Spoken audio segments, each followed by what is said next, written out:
फिर किसी का होता है, बीज कोई डालता है, सिंचाई कोई करता है, फसल कोई काटता है, गेहूं कोई निकालता है, किस बने की दुकान पे जाता है, कौन पीसता है, कौन पकाता है, कौन खाता है।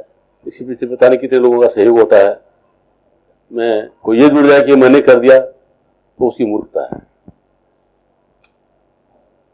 तो सदगुरु महाराज का जो उपदेश है, जो गुरु महाराज की आज्ञा है, उसको प्रेम से आप लोगों तक पहुंचाने का जो महाराज का आदेश, सदगुरु महाराज का आदेश है, उसका पालन कर रहा हूं। और उस पालन के लिए पैसे की जरूरत नहीं होती है। परमपिता परमात्मा का, सतगुरु का नाम जो है अनमोल है, उसकी कोई कीमत अदा नहीं कर सकता, इसलिए वो मुफ्त में दिया जाता है। तो सेवा मुफ्त में होती है, उसके बदले में कुछ लिया नहीं जा सकता। वही गुरु महाराज का हुक्म है, उसी हिसाब से मैं चलने का प्रयास करता हूं। कोई मेरा बड़पन नहीं है, वो मत मान लेना कि भाई जो मैं किसी से पैसा नहीं ले और किसी से ऐसा करे तो स्वामी धाम पहुंच गया होगा, ऐसा भी आजकल पाखंड है, इसको मत पकड़ लेना। गहराई बिल्कुल अलग चीज होती है, जरा उस पर ध्यान देना। इन चीजों को पकड़ के मत बैठ जाना कि इसमें अगर ऐसा होंगे तो बहुत बड़े संत होंगे, बड़े बड़े महात्मा होंगे। इन चीजों में कुछ नहीं रखा, इनसे ऊपर उठना है। सत्साई कबीर साहब का ये वचन है, भजन है। महाराज जी इसमें बहुत गहरी अवस्था की बात कर रहे हैं। कह रहे हैं कि ये जग, ये रोगी है, या कोई भी स्वस्थ नहीं है। संसार आंखों से नीचे के क्षेत्र को कहते हैं, और जग त्रिकुटी तक का जो क्षेत्र है उसको जग कहते हैं। तो उसमें सजदल कौन भी आ गया, उसके अंदर त्रिकुटी में ब्रह्मा विष्णु महेश भी आ गए, जिसको ओंकार कहते हैं, ओम कहते हैं। वो मन का मंत्र है, क्योंकि ओम के अंदर एक अकार है, एक उकार है, एक मकार है, एक चंद्र है, एक बिंदु है। अकार ब्रह्मा, उकार विष्णु, मकार शिव, चंद्र माया है और बिंदु निरंजन है। तो निरंजन जितनी भी नीचे की जो रचना की है वो जड़ रचना है, जड़ है, वो चेतन रचना नहीं है। उस चेतन रचना के अंदर परमपिता परमात्मा सत्पुरुष है, और इस जड़ रचना के अंदर रोग है, काल की रचना है। इसके अंदर हम बोले चेतन आत्मा। अब कैसे आगे, क्यों आगे, इसके विषय में अनेक मत मतांतर होंगे, तो उसके विषय में ज्यादा चर्चा नहीं करेंगे। लेकिन इसमें मौजूद हैं, काल की रचना में इस समय अपन मौजूद हैं। जो जड़ रचना है काल की, उस काल की जड़ रचना में अपन मौजूद हैं। मतलब ये, और अपन कौन है? अपन है चेतन। अपन चेतन जड़ नहीं है, काल की रचना जड़ है। लेकिन इस काल की रचना में अपन मौजूद हो गए तो अपने रोग लग गया। क्या रोग लग गया? अपने आप को भूल गए कि मैं कौन हूं और मेरा कौन है। इसको भूल गए कि मैं चेतन आत्मा हूं, परमात्मा मेरा है। इसको बिल्कुल भूल गए। क्यों? कि इसके अंदर मैं और मेरी का जो रोग है अलग लगा है। देखो, मैं अपने किसको मान लिया? मान लिया माइंड को। जो माइंड है उसको मान लिया कि ये मैं हूं। फिर जो शरीर है, जिस शरीर में मौजूद हो गए, उसको मान लिया ये मैं हूं। यही सबसे बड़ा रोग है। और फिर इस शरीर के साथ में और माइंड के साथ में जिनका संबंध है वो मेरे हैं।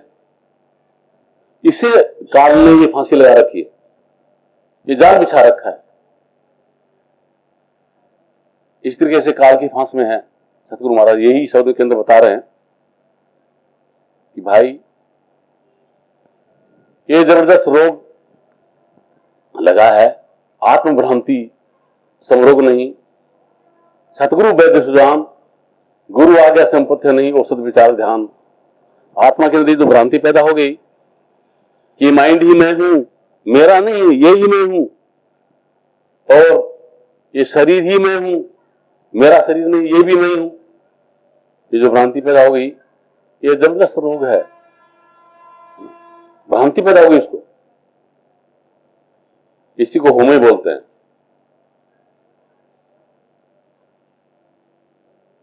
अब अनंत युगों से ये भ्रांति है, तो एकदम टूटे कैसे? खुद तो अपने आप को भूल गया, जड़ हो गया, है चेतन, खुद चेतन होते हुए भी जो चीज इसके संपर्क में आ गई उसको तो इसने क्या कर दिया, चेतन बना दिया। मतलब माइंड संपर्क में आया तो माइंड को चेतन बना दिया, उसमें 3 गुण प्रकट कर दिए, रजोगुण, तमोगुण, सत्वगुण प्रकट कर दिए, उसके अंदर है वो। जैसे करंट इस माइक में आ गया तो माइंड को चेतन कर दिया, करंट इस माइक में आ गया तो माइक को चेतन कर दिया, आवाज बढ़ा रहा है। उसी हिसाब से अपन करंट है, माइंड में आ गए तो माइंड को चेतन कर दिया, उसमें रजोगुण, तमोगुण, सत्वगुण सब प्रकट कर दिए। शरीर में आ गए तो शरीर को चेतन कर दिया। इसके अंदर जिनसे शरीर बना है, आकाश, वायु, अग्नि, जल, पृथ्वी, उनकी सबकी प्रकृति प्रकट कर दी, है ना। काम भी इसमें मौजूद हो गया, क्रोध भी हो गया, मद, लोभ, मोह, सब चीजें 2500 प्रकृति इसमें प्रकट हो गई। अपनी मौजूदगी की वजह से हो गई है। अगर अपनी इसमें मौजूद नहीं हो तो कुछ नहीं, कोई नहीं होगा। चेतन चाम से होते हैं सभी ठाठ माटी का सारा। अगर चेतन इस धर्म से अलग हो जाए तो जितने भी ठाठ है ये सब मिट्टी हो जाएगा, फिर कुछ नहीं रहेगा। तो जान लिया, इसको जग को जानने की कोशिश करते हैं, इस संसार को जानने की कोशिश करते हैं। इसको जो जनाता है, इसका जो बोध देता है, इसका जो ज्ञान देता है, वो बौद्धिक ज्ञान है। और बौद्धिक ज्ञान गुरु मतलब संसार के विषय में जो अज्ञानता है उसको हटा करके संसार क्या है इसी विषय में जो ज्ञान देते उसको गुरु कहते हैं। और वो गुरु पद क्या है? वो त्रिकुटी है, क्योंकि वहीं से माइंड प्रकटा है, उसके सामने सब रचना हुई है, उस माइंड के सामने सब रचना हुई है। उसके सामने तमोगुण से आकाश बना है, आकाश से वायु, वायु से अग्नि, अग्नि से जल, जल से पृथ्वी, उसी से बना है, सब उसके सामने बना है। लेकिन माइंड भी वहां नहीं रह करके नीचे उतर गया तो सब भूल गया। इसको जगाने के लिए मास्टरों की जरूरत पड़ रही है ना, ये विज्ञान की जरूरत पड़ रही है, सब चीजों की जरूरत पड़ रही है। अदरवाइज ये पूरा अभी भी माइंड जो है, किसी का 6%, किसी का 7%, किसी का 8%, 9%, आइंस्टीन का 11% माइंड जगा था। 100% माइंड किसी का नहीं जगा था। कितना साइंस का विकास हो गया है, लेकिन माइंड इतना जगा नहीं है। ये 100% कर सकता है तो त्रिकुटी के अंदर माइंड मौजूद हो जाए, तब सब इसके सामने प्रकट हुआ है, तब इसको जानकारी होगी, है ना। तो जैसे जैसे ऊपर जाता है माइंड जगता जाता है, तो अपना लक्ष्य क्या है? संतों का लक्ष्य क्या है? माइंड को जगाना संतों का लक्ष्य नहीं है। संत सतगुरु हैं। अपन जिस चीज को भूल गए, अपनी जड़ अवस्था को चेतन अवस्था के अंदर जगा देना, ये संतों का लक्ष्य है। माइंड को जगा देना संतों का लक्ष्य नहीं है। अपन खुद को जगा देना, मतलब आत्मा को जगा देना, ये संतों का लक्ष्य है। और उसी लक्ष्य से इस संसार के अंदर ढिंढोरा पीटते हैं। क्या कि जागो रे जिन जागना, अब जागरण की बारी, फिर कब जागो नानक जो सोवे लंबे पांव पसारी, कि जिनको जगना है उसके लिए ये वक्त आ गया है। ये वक्त है।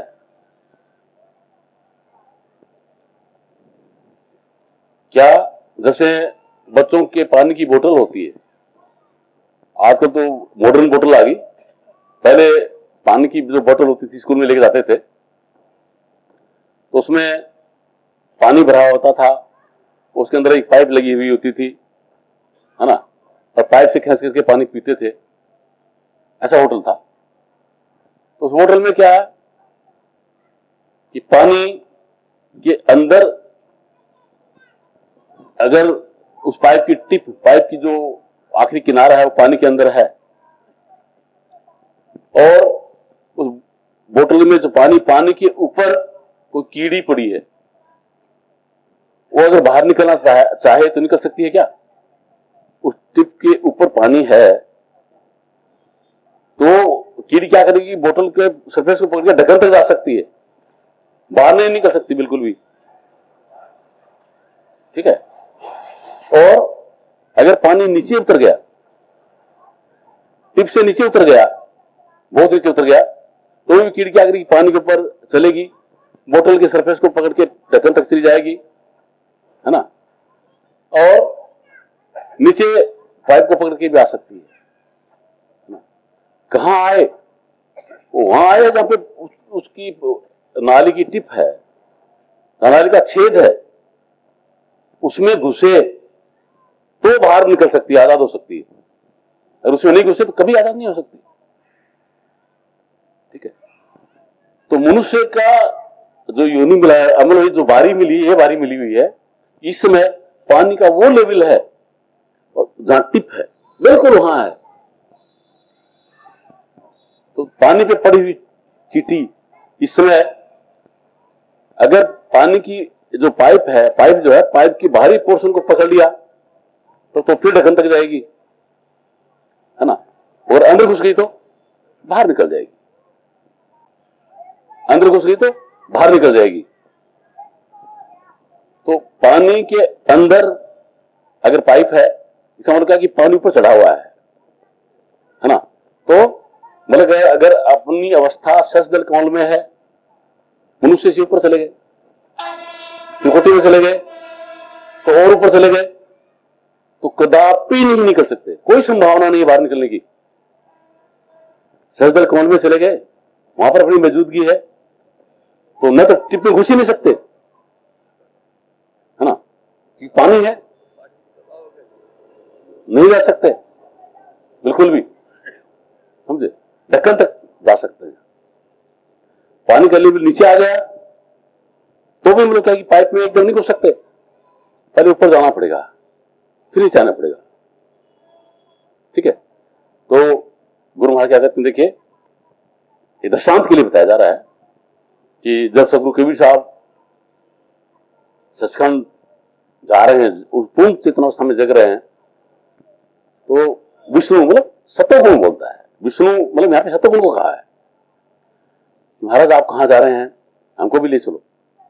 तो गुरु महाराज क्या कहते हैं, पहले तुम ध्रुव मनुष्य की देही, कि पहले तुम मनुष्य का शरीर धारण करो, फिर हम तुम्हें करेंगे शब्द से नहीं, फिर हम आपको शब्द का भेद देंगे। तो शब्द का भेद वो है जो पानी की जो पाइप है उसका अंदर का जो पोर्शन है वो शब्द है, वहां आवाज होती है। तो अपने अंदर में भी मतलब क्या है, वही अवस्था है। तो गुरु महाराज क्या करें, देखिए ये जग रोगी आ रही, जग तो रोगी है, सतगुरु कहां है, उस टिप के अंदर है। जिसने सतगुरु वेद न जाना, जिसने सतगुरु को नहीं पहचाना और टिप के अंदर नहीं गया, अंदर में नहीं घुसा, कभी बाहर नहीं निकल पाएगा। सच्चा नाम संजीवन बूटी, घिस घिस अंग लगासी। सच्चा नाम संजीवन क्या, इस जीव को जगाता है। अब तो जीव क्या है कि अपने आप को मरने वाला और जीने वाला मान रहा है कि मैं मरता हूं, मैं जिंदा हूं, मर जाऊंगा, भयभीत है। जबकि जीव को ये भाव है, जीना चाहता है, इसलिए इसको जीव कहते हैं। अगर ये भाव हट जाए तो बोला माया हट गई, माया हट गई तो फिर मतलब क्या है, किसी कभी मृत्यु नहीं, कभी मरा नहीं, कभी जन्मा नहीं, मरेगा नहीं, कभी भी है ना। तो सच्चा नाम, उस नाम के संपर्क में आते ही ये जिंदा हो जाएगा। जो सतगुरु कहते हैं, सतगुरु के संपर्क में आते ही ये जिंदा हो जाएगा, इसका भ्रम दूर हो जाएगा, इसके अंदर जो भ्रांति है वो भ्रांति खत्म हो जाएगी कि मैं मर जाऊंगा, बिल्कुल नहीं। क्या कहेगा, there is no death of self, death is afraid of the self. खुद का वो अनुभव होगा कि मेरी कभी मृत्यु नहीं है, क्यों, मैं कभी जन्मा ही नहीं, मरूंगा कैसे, अपना जन्म कभी नहीं हुआ, परमात्मा हमेशा से है, अपन उसी परमात्मा के नूर हैं। ये नहीं परमात्मा पहले पैदा हुआ और अपन बाद में पैदा हुआ, ऐसा नहीं है। हमेशा से परमात्मा, हमेशा से अपन है, वो हमेशा रहेंगे। लेकिन रहेंगे का इसी में भेद है, भेद इसी में, रहे कहां रहे हैं इसके अंदर भेद है बस, है ना। रह रहे हैं अभी जड़ रचना में, जहां पे रोग ही रोग हैं, अनेक प्रकार के, कोई सुखी नहीं है, सब रोगी हैं। कोई तन से रोगी, कोई मन से रोगी, कोई धन से रोगी, किसी प्रकार से सभी रोगी हैं। और जहां पे क्यों, कि यहां अपूर्णता है, रोगी क्यों है, ये पूर्ण नहीं है, परफेक्ट नहीं है ये संसार, इसके अंदर आवश्यकता है, किसी चीज की आवश्यकता है, खाली है ये। तो जो चीज मेरे पास नहीं है, सिंह साहब के पास है, तो मैं इनके अधीन हो गया लेने के लिए, जो इनके पास भी नहीं, शिव के पास में है, तो उसके लिए अधीन हो गया, है ना। तो जहां पराधीन सपने सुख नहीं, जो भी पराधीन होगा सपने में भी सुखी नहीं हो सकता हो, ऐसी जगह पे है जहां पराधीनता है, इसलिए सुखी हो ही नहीं सकते, रोगी हैं, रोगी। काल ने जो रचना की, इस रचना में पूर्णता नहीं है, अपूर्ण है, इसलिए इच्छा प्रकट होती है, और इच्छा रूपी ही माया है। जो माया है वो इच्छा रूपी माया है। माया क्या चीज होती है, माया होती थोड़ी है, सिर्फ नजर आती है। माया होती नहीं है, सिर्फ नजर आती है। इसीलिए आपको कई बार दृष्टांत करके मैंने बताया है कि भाई शाम को जो सूर्यास्त हो रहा हो, समुद्र के किनारे रह जाइए, वहां पे क्या लगेगा कि सूर्य समुद्र में डूब गया, ऐसा लगता है, सूर्य समुद्र में डूब गया, ऐसा लगता है। डूबता है क्या, बिल्कुल नहीं। अगर आज डूबा तो कहां से आएगा। तो जो लगता है होता नहीं, उसी को तो माया कहते हैं। जो लगता है होता नहीं, उसी का नाम माया है, समझे। तो ऐसे ब्रह्म में अपन है, संसार पूरा सत्य नजर आ रहा है कि सत्य है, ये सत्य है नहीं, है नहीं, ऐसा लग रहा है कि है। ये गीता में दृष्टांत आता है कि जब अभिमन्यु चक्रव्यूह के किले में फंस गया, मारा गया, तो कृष्ण जी के पास अर्जुन जाकर के विलाप करता कि मेरा ये बहुत लाडला पुत्र था, ये मारा गया, है ना, मुझे इससे मिलाइए आप, मुझे इससे मिलाइए, मुझे मिलना है इससे। ठीक है, उसको दिव्य दृष्टि दी, ऐसा मिल ले, समझाने के लिए है। वो चीज बिल्कुल आ रही है जो समझ में नहीं आ पाएगी, लेकिन समझाने के लिए। तो जो अभिमन्यु की आत्मा है, उसके पास में अर्जुन जाकर के कहता है कि मेरे बेटे, वो अभिमन्यु की वो क्या बोलता है कि अरे कौन किसका बेटा, अनेक बार तू मेरा बेटा बना है, अनेक बार मैं तेरा बेटा बनू, कौन किसका बेटा, तेरा बेटा युद्ध के मैदान में पड़ा है, तेरे से रचना शरीर की हुई थी, वो साथ लेके नहीं आया हूं मैं, युद्ध के मैदान में पड़ा है ना, कौन किसका बेटा। तू यहां लगता कि ये मेरा बेटा, ये मेरा बाप, ये मेरा प्राण, है ना, भूल भुलैया है, भूल भुलैया पक्का। ये इस दिमाग से समझ नहीं आएगा, इस माइंड में समझ नहीं आएगा, इस माइंड से पार जाना पड़ेगा, है ना।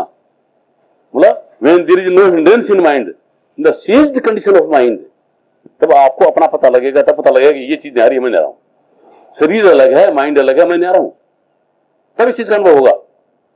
समझे? जब ये अनुभव हुआ तो क्या क्या कहा है?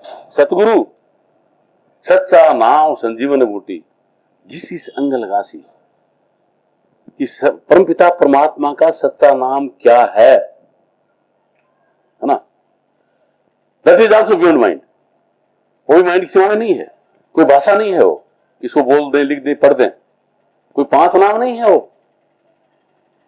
जितने भी नाम जबान से बोले जाते हैं सब काल के नाम है। जबान से जो भी बोल सकते हैं, जो पढ़ सकते हैं, जो लिख सकते हैं, वो सब काल के नाम है। परमात्मा का नाम पढ़ने लिखने में नहीं आ सकता, नहीं आता है ना? जबान से बोला नहीं जा सकता उसको, माइंड की सीमा में है ही नहीं वो।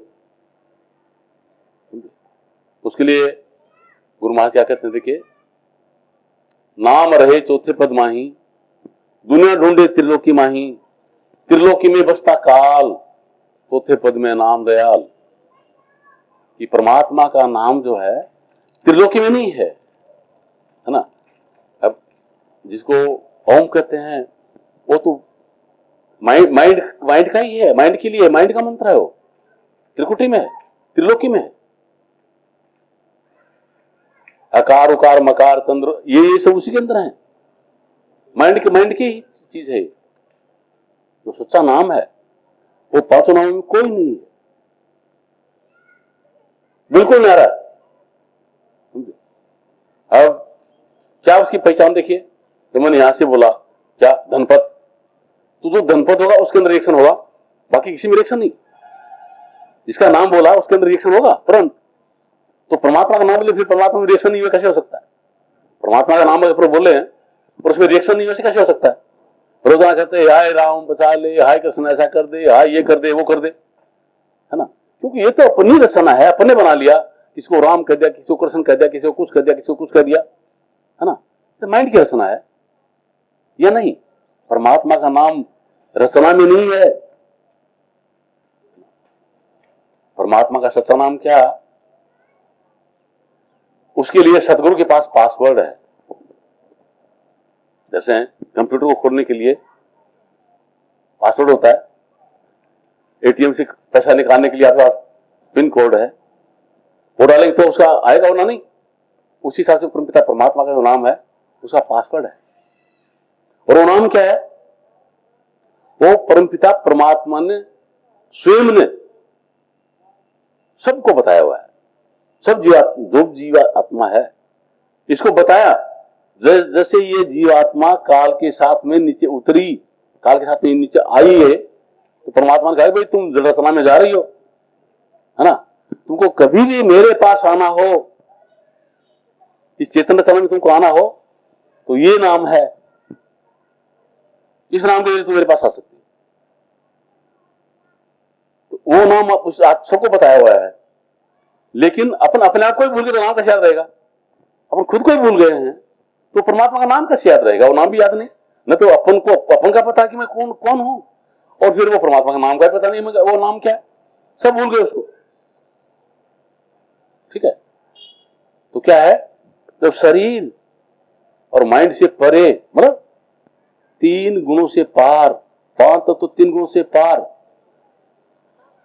3 पदों से पार, चौथे पद में जब जाएंगे तो वहां पे सतगुरु, है ना, अपन को जगाएंगे, फिर नाम बताएंगे। कैसे? देखिए, उदाहरण देकर के बार बार बताया जाता है, लेकिन समझना जरूरी है इसको। एक बार एक शेरनी ने बच्चे को जन्म दिया, तो बच्चा जो होगा क्या होगा? शेर। ठीक है? और उस शेरनी बच्चे को जन्म दे करके जंगल में शिकार के लिए चली गई। पीछे से ग्वाला आया, उस ग्वाले ने उस शेर के बच्चे को पकड़ लिया। वो बच्चा था, पता नहीं था उसको।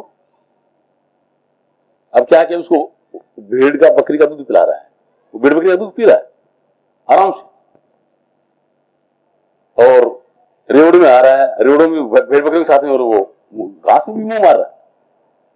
एक दिन शेर ने देख लिया, अरे क्या क्या चंबा है, शेर का बच्चा और भेड़ बकरी के अंदर ऐसा है, ये क्या हाल है इसका? तो शेर जोर से दहाड़ मारता है, धार मारते ही ग्वाला भी भाग गया, भेड़ बकरियां भी भाग गई, शेर का बच्चा भगने लगा तो शेर दौड़ा दौड़ के उस बच्चे को पकड़ लिया। तू कहां जा रहा है?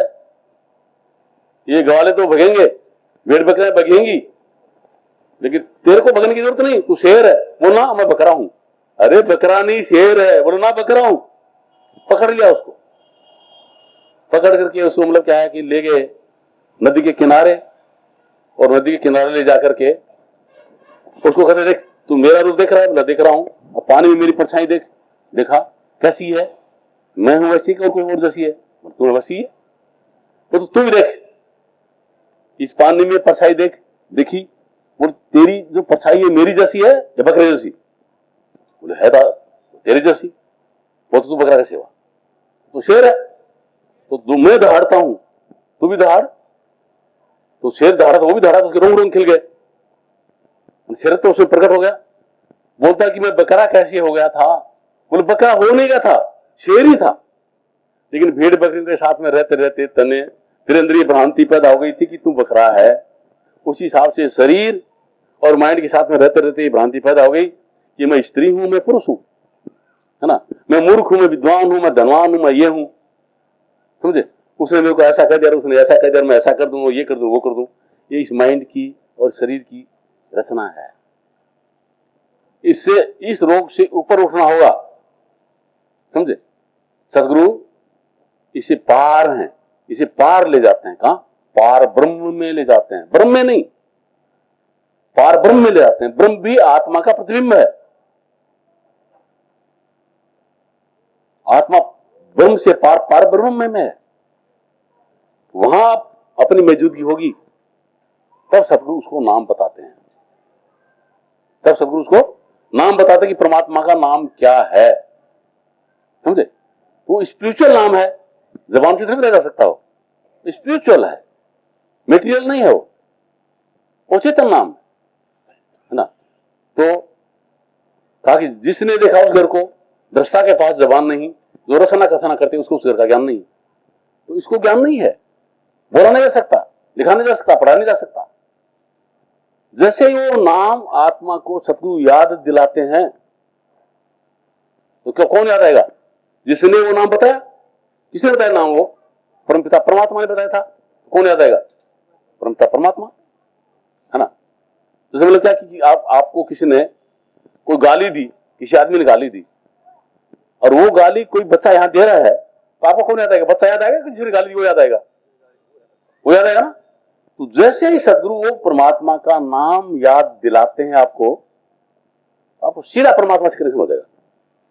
परमात्मा से सीधे वही आपका ध्यान देगा, तुरंत तो नजर आएगा कि परमात्मा क्या है ना। तो उसके लिए क्या कहते हैं कि सुरत नृत्य पाइए सत शब्द स्थान, ज्ञानी ध्यानी थकित वहे भय कबीर गलतान।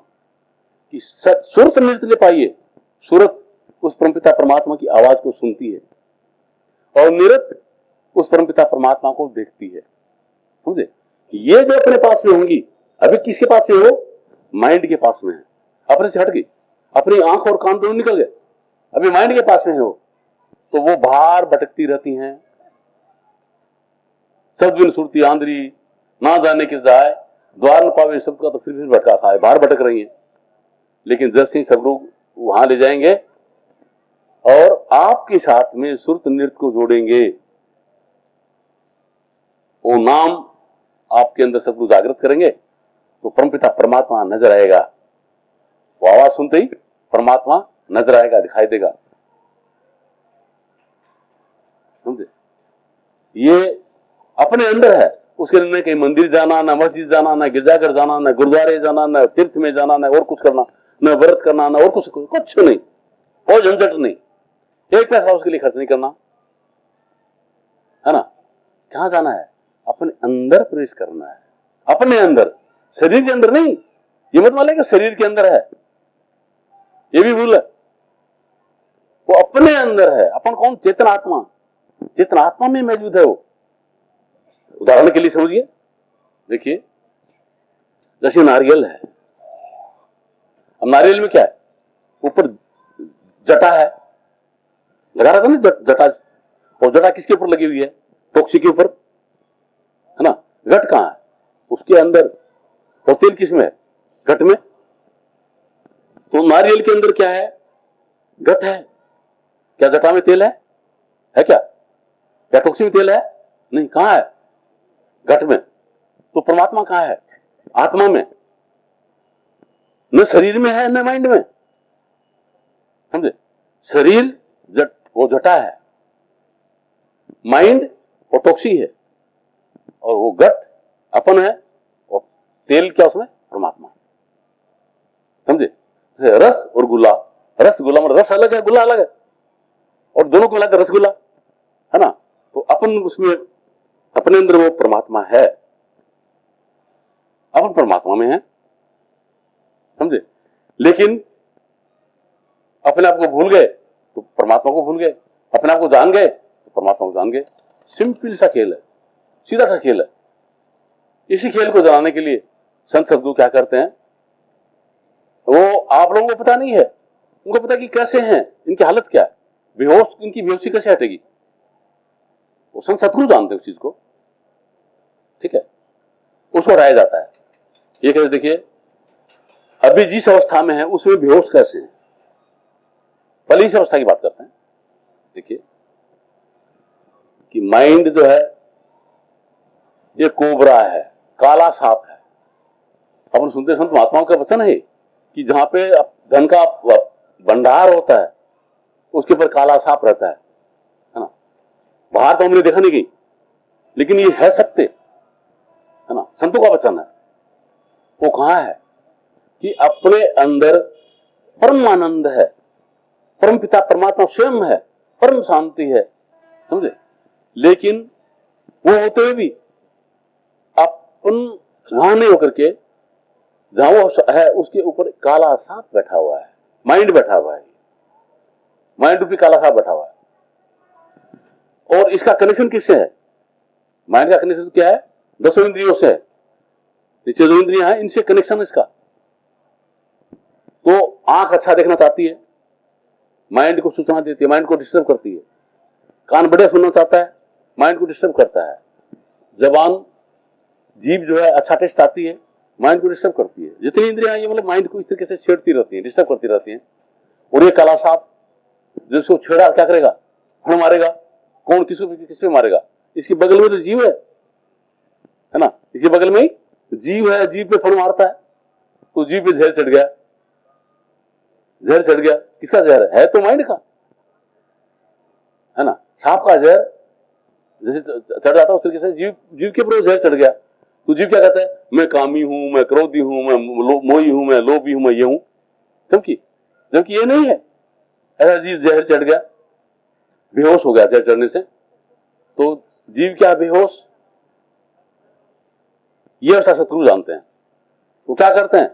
जो माइंड जो है, पहले इस माइंड रूपी कोबरे का जहर का जो थैली है वो निकालते हैं, उसके दांत तोड़ देते हैं। पहला काम उनका ही होता है, समझे? तो वो काम वो कैसे होगा? वो होता है सत्संग से। जब सत्संग सुनाते हैं तो उसके अंदर मतलब क्या है कि आपके माइंड के अंदर जो कचरा है उस कचरे को निकालते हैं। आपके अंदर जो अनेक धारणाएं हैं उन धारणाओं से ऊपर उठाते हैं, है ना? क्योंकि माइंड का जो क्रिएशन है वो बिल्कुल बेवकूफी का है। माइंड ने हिंदू बना दिया, मुसलमान बना दिया, सिख बना दिया, ईसाई बना दिया। माइंड ने ब्राह्मण, क्षत्रिय, वैश्य, शूद्र बना दिया। उस मालिक ने ऐसा कुछ नहीं किया, इस शरीर को बनाने वाले ने ऐसा नहीं किया। उसने 2 ही जाति बनाई है, स्त्री और पुरुष, और कोई जाति नहीं है, न ब्राह्मण, न क्षत्रिय, न वैश्य, न शूद्र, है ना? उसने एक ही धर्म दिया, इंसानियत। उसको भूल गए और कोई हिंदू बन बैठा, कोई मुसलमान बन बैठा, कोई सिख बन बैठा, कोई ईसाई बन बैठा, समझे? गुरु नानक साहब के आने से पहले कोई सिख नहीं था, इंसान था। महमूद के आने से पहले कोई मुसलमान नहीं था, इंसान था। ईसा के आने से पहले कोई ईसाई नहीं था, इंसान था। महावीर के आने से पहले कोई जैन नहीं था, इंसान था। बुद्ध के आने से पहले कोई बुद्धिस्ट नहीं था, इंसान था। तो वो तो पहले से है, तो पहले से हमेशा से उसके अंदर जगना है, उस इंसानियत को जगाना है ना? वरना तो खुराफात हो गया, आपस में झगड़े होंगे। तो ये जो जहर उतरेगा सत्संग के प्रभाव से,